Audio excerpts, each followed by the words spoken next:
I think I have been very successful in real estate, but um, especially on our single family portfolio.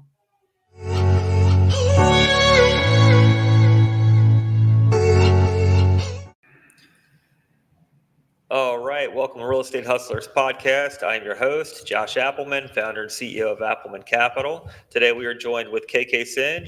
Kay Kay is a founder and CEO of Grow Ridge Capital, seasoned entrepreneur with 33 years of global business experience, managing a diverse portfolio across multiple industries and significant investments in real estate, committed to growth and collaboration.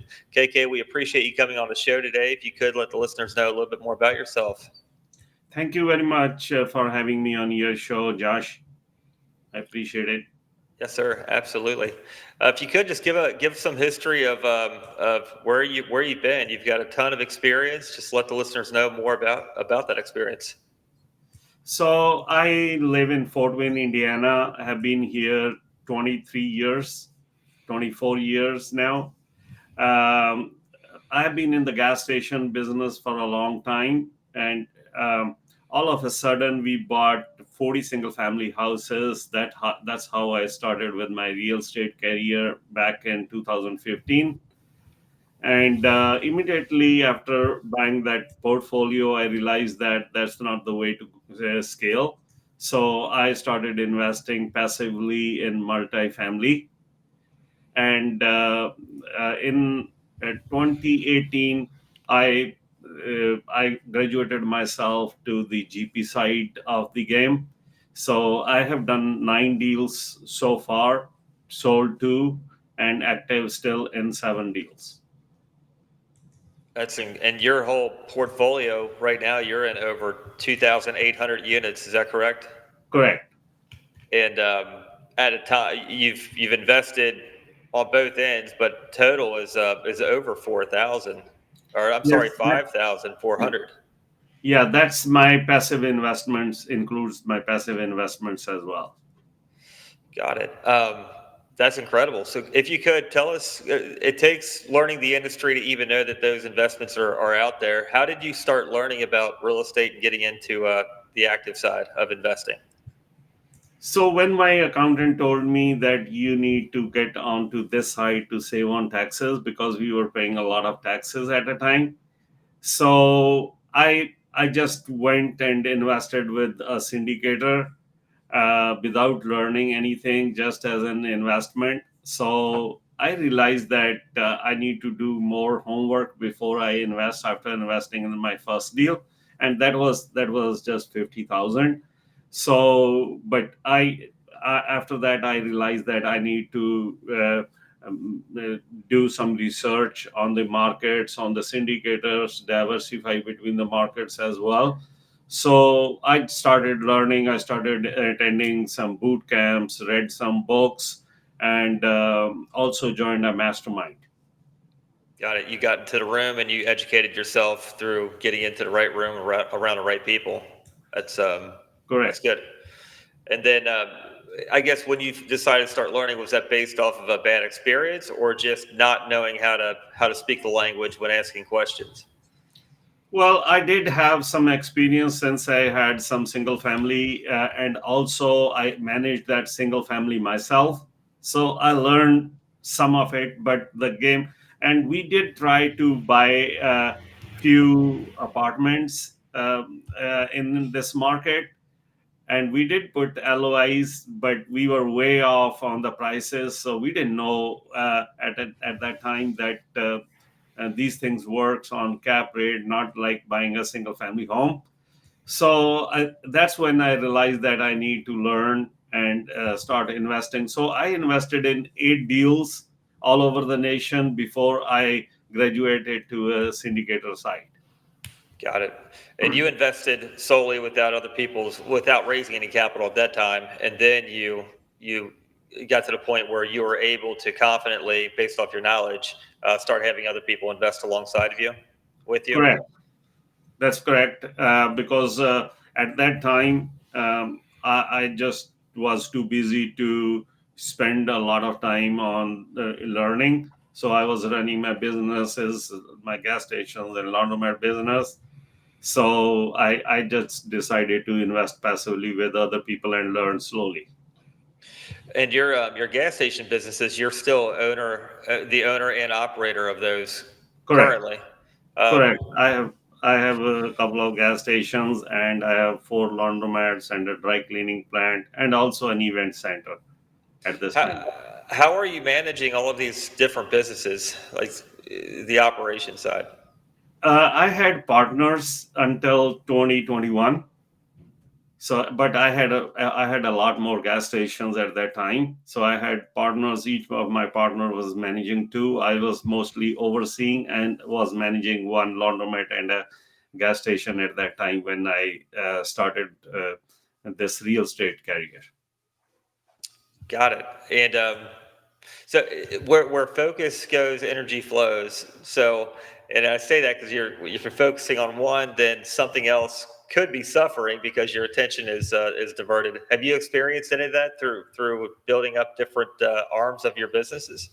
Well, I believe business is business, and a lot of people. I get this question a lot. That how do you manage different businesses? Most of the things are the same in all the businesses.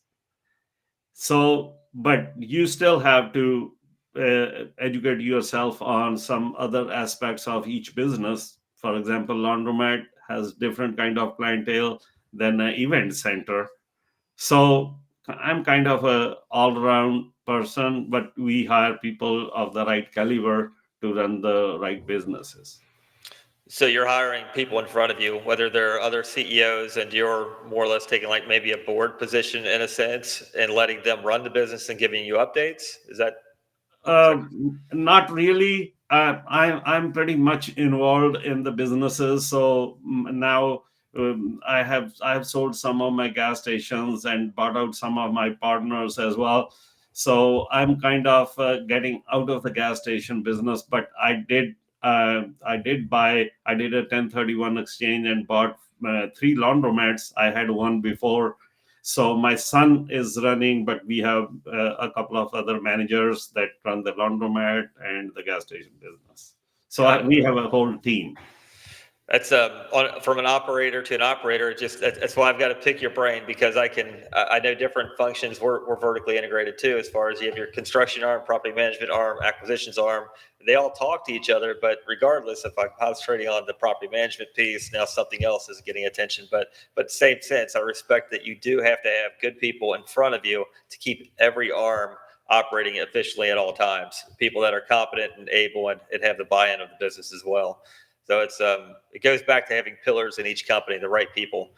Um, and on your real estate side, so you bought the 40 houses. You found out that is not scalable, which I think it is. It just takes a different type of operation. It's there's a lot more moving parts with 40 different roofs versus a 40 unit apartment complex. But after you decided to get into apartments, what did that look like? Did you find an operator that you wanted to invest in? Did you find the apartment complex and find the operator? So first, I found the operator that was closest to me. I met him after talking to him 15 minutes. I gave him a 50,000 check to invest, and it was in October. So in March, I got a out of with 50,000, I got 38,000 K1 loss. That was a Kickstarter for me. So Nice. I like K1 losses. So that really made my mind to get into this business to get more. So I started investing heavily, and in I think 2 years I was invested in 8 deals all over the nation with different operators as well. And also I took classes. I did attend a bunch of webinars, seminars, virtual and live as well. And I decided to join a mastermind as well. And after about 3 years I started coaching as well. Got it. So then you created another company arm for yourself. That's and that's the gift that gives back. So now, once you coach, you're also learning at the same time. Retain the information. It seems you can retain the information even more because you're teaching others. Um, That's very Correct. cool. I got out of the gas station and laundromat business at that time. When I started, I still was managing those 40 single family houses myself, but I didn't have to do much with the gas station and laundromat side. Got it. So we had from the beginning, we had I bought my first gas station in 2001, but I always had system and processes in place. But recently, a couple of years ago, not even a couple of years ago, my son graduated from Cali School of Business. So he wanted to take over our business. So we hired a coach for him. And I also attended his coaching along with him, the business coaching after doing business for 35 years. So, but that also helped us a lot. It's when you get other professionals' perspective on different things and maybe other things that they've been exposed to in the business level, what other companies can do and it's proven to be successful. Coaches can be huge because they give you a different perspective and some guidance that you might not have gotten. Masterminds, coaching. I mean, it accelerates your time because you're now able to go further faster with guidance. I'm a true believer in it, and it seems like Yeah. it's helped you a ton too. So since I was coaching myself, I realized that it makes difference for those who want to help themselves. So instead of going slowly or taking small steps, you can take a leap.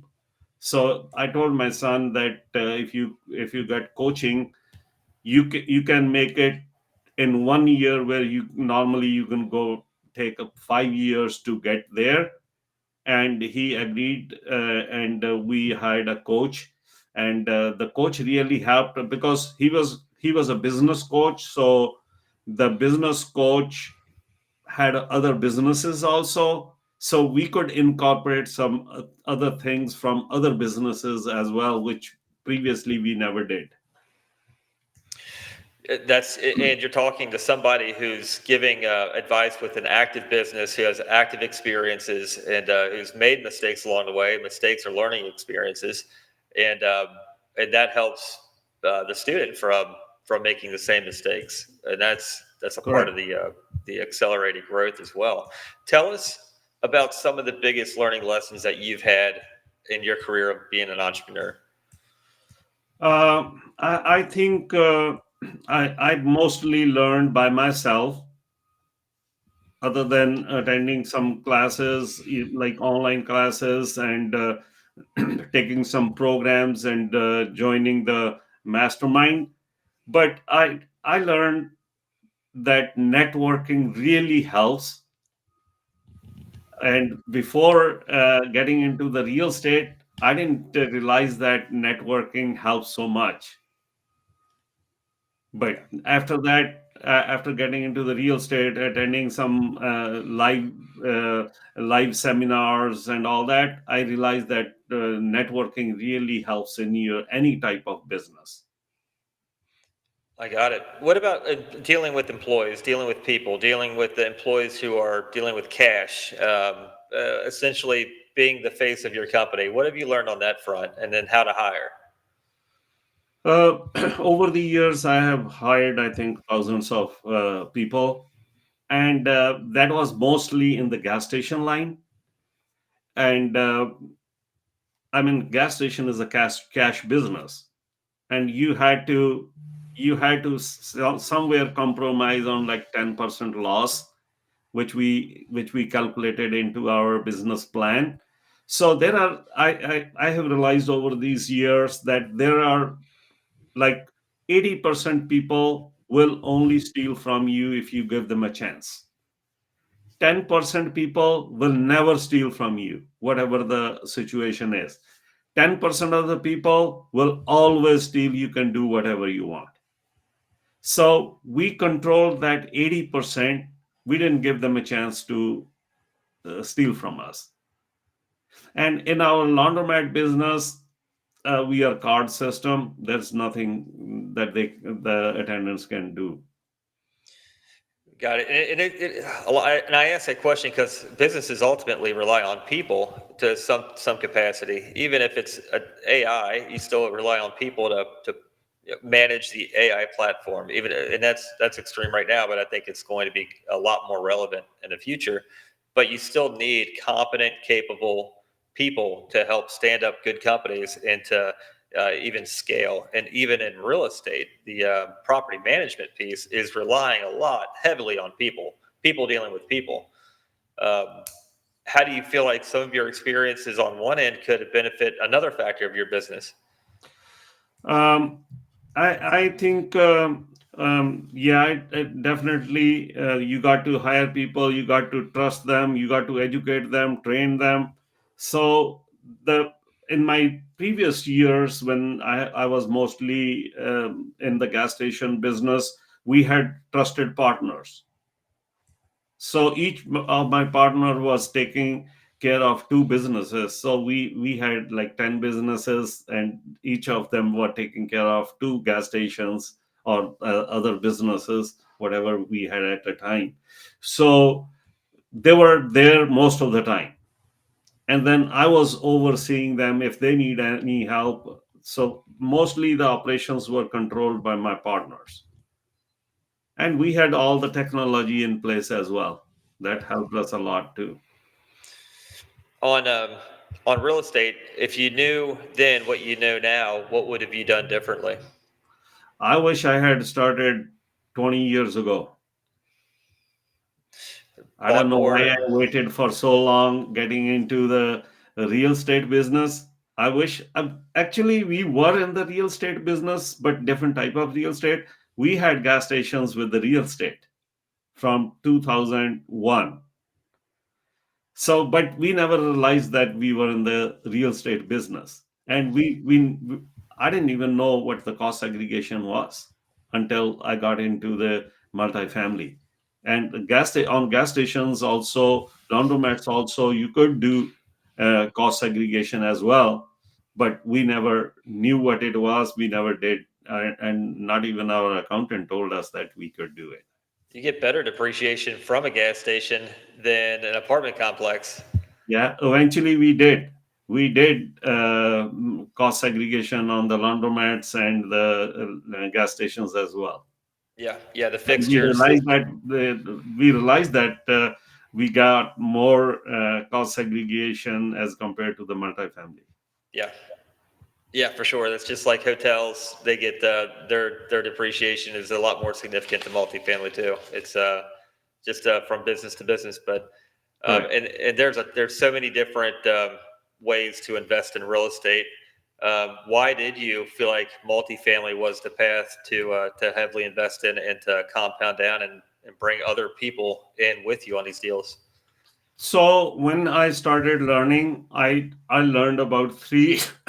Excuse me.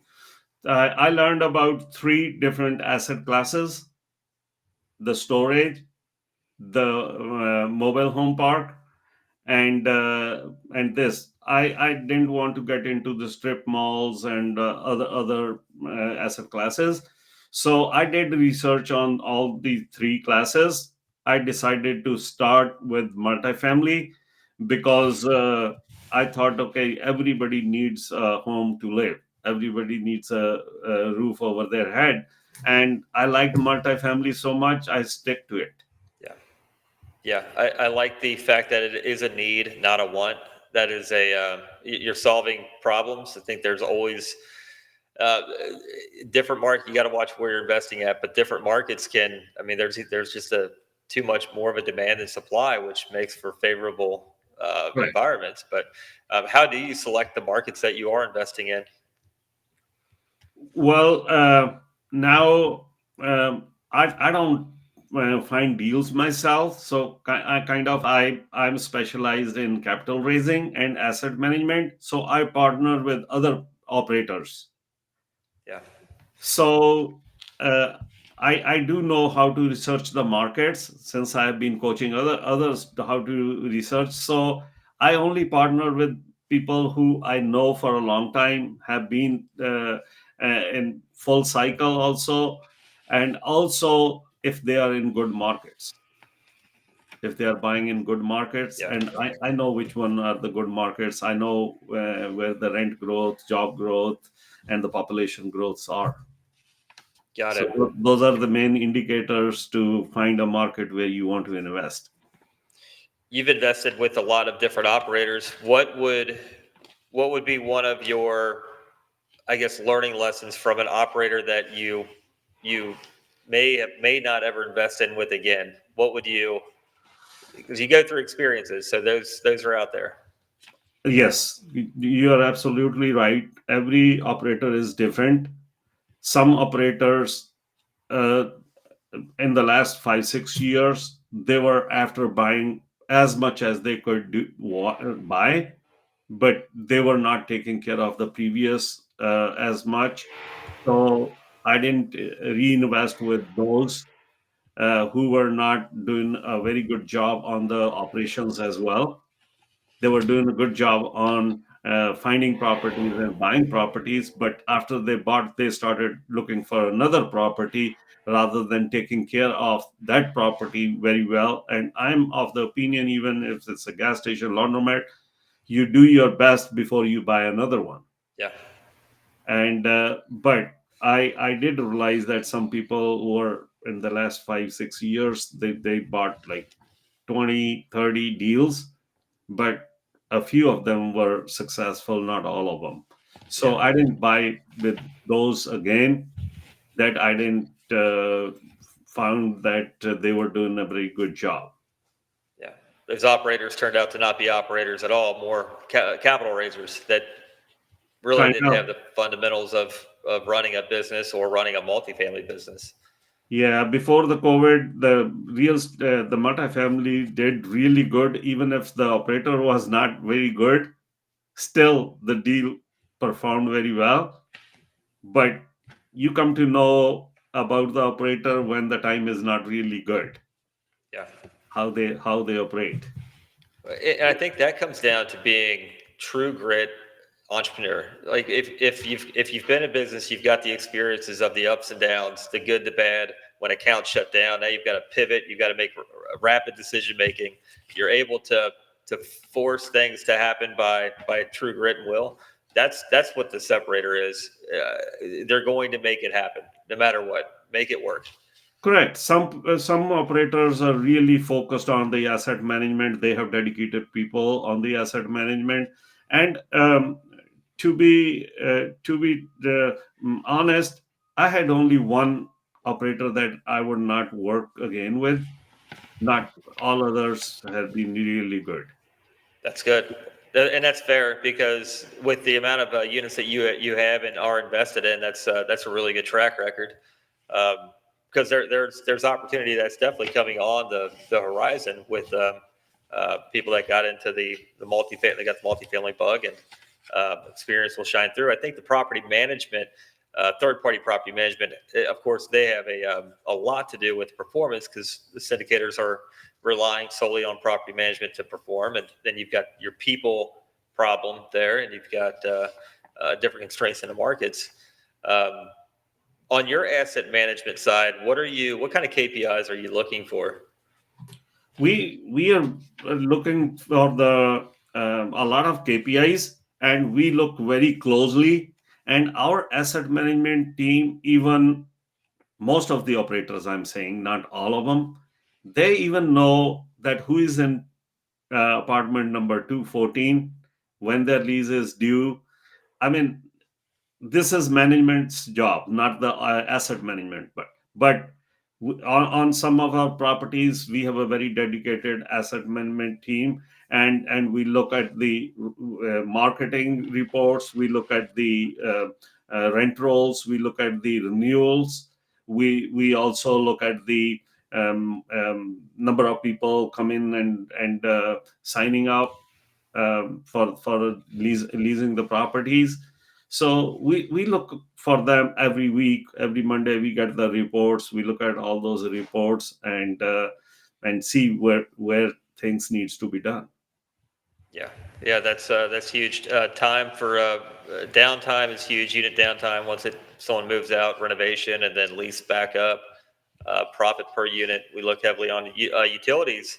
are a major uncontrollable expense. So monitoring the utilities month over month and catching anomalies, you can very well catch a leak underground that is Yep. just literally burying cash. You'll never get it back. But there's a lot of important metrics, a lot of moving parts, but they all add up to uh, what makes up Uh-huh. the NOI. And a lot of those things, it's incredible how $1 can compound so fast in a just a rent roll.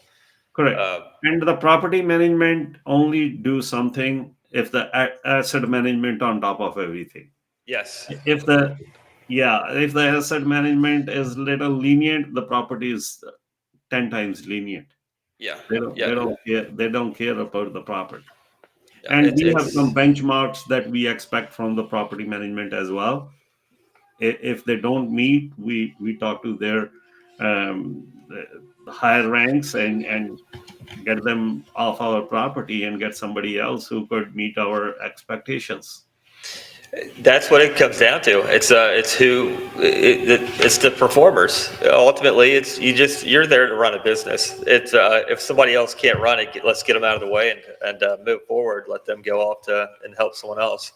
Yeah, Um, that's making the decisions fast and decisions slow and reacting fast. But you've got to do it. Especially you've got a lot of people relying on you to catch those things too. So it's for the betterment of the company, the investors, so on and so forth.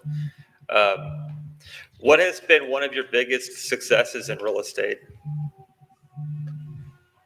I think I have been very successful in real estate, but um, especially on our single family portfolio, we did 10 times our money in 5 years. Wow, that's pretty So good. A 10x return. that was a pretty successful deal we did. We sold those back in 2020 after 5 years. So that was pretty awesome deal. That's a great time to sell too. That was the height. I think the FOMO was still there, and interest rates were still there too. Yeah, and we were little scared of the COVID. What will happen? How will the people be? So we were in a process of selling already, and we sold off market, and we sold them in 5 years. We sold them at a very high price. Was it a 40 house like build to rent community or a scattered site? No, it's scattered all over the city. Got it.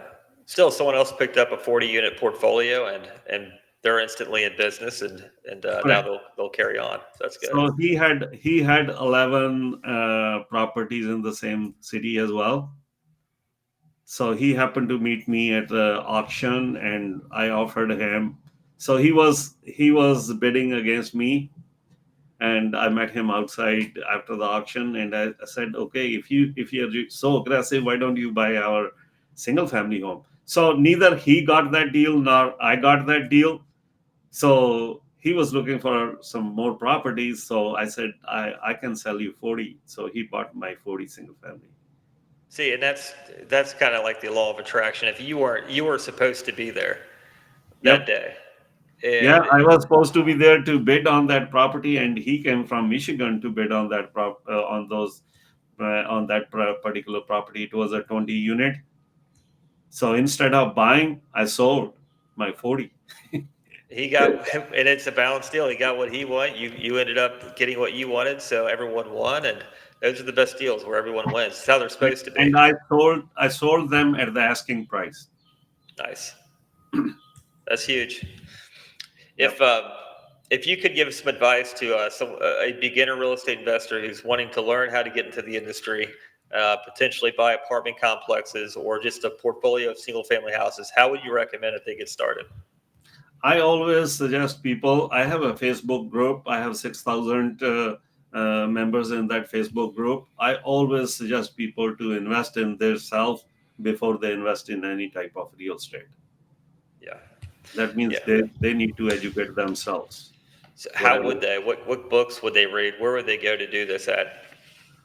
Well, there are a lot of books in the market available for the multifamily at this time, and some of them are even free.